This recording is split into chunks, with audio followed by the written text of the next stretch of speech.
I, it's Rod. And this one's called Let Jesus Lead Your Life.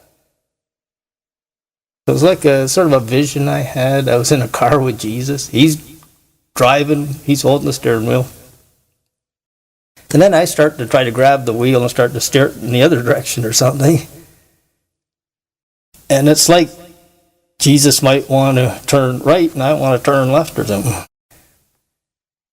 God's trying to teach us to do His will, not Satan's will or our own will.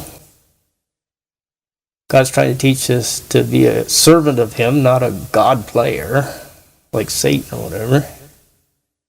God wants us to learn to develop humility in us. I need your help, God.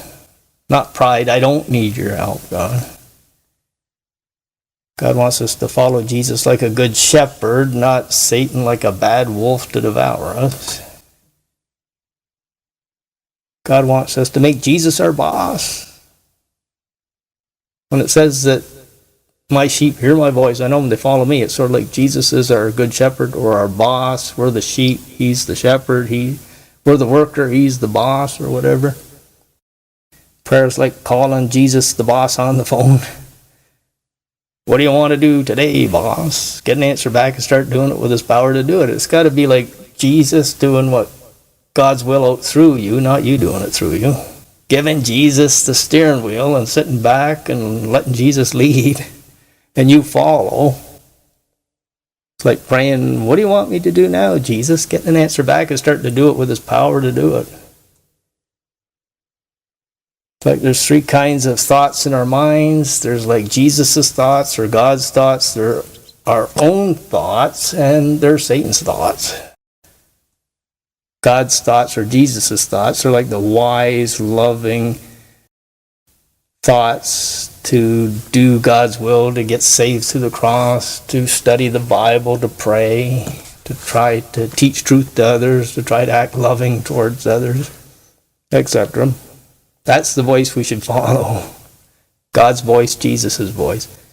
Our voice is sort of like, I'm just a creation of God. I'm like a humble little child looking for a father to tell me what to do, or a little sheep looking for a shepherd to lead me.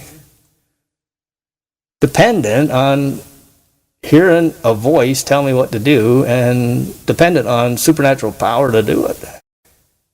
And Satan's voice is, there is no God, or sin's better than obedience or something. It's always the opposite of what God wants us to do, and we're supposed to resist that voice. So God wants us to get saved through the cross. God wants us to read His Bible, let Him teach us truth through it. God wants us to believe His truth and resist believing Satan's lies. Follow Him to success on Judgment Day instead of follow Satan to failure on Judgment Day. Understand that our problems and sufferings can be something good for us.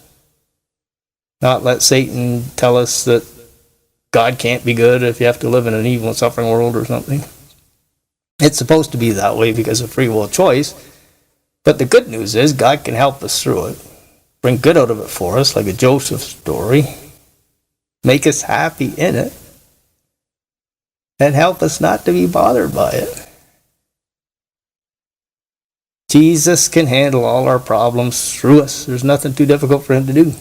Jesus could just speak a word, stop storm. Jesus could just speak a word, drop dead enemies, like Ananias and Sapphira at the apostles' feet. We don't have to fear anything with Jesus, because He controls it all.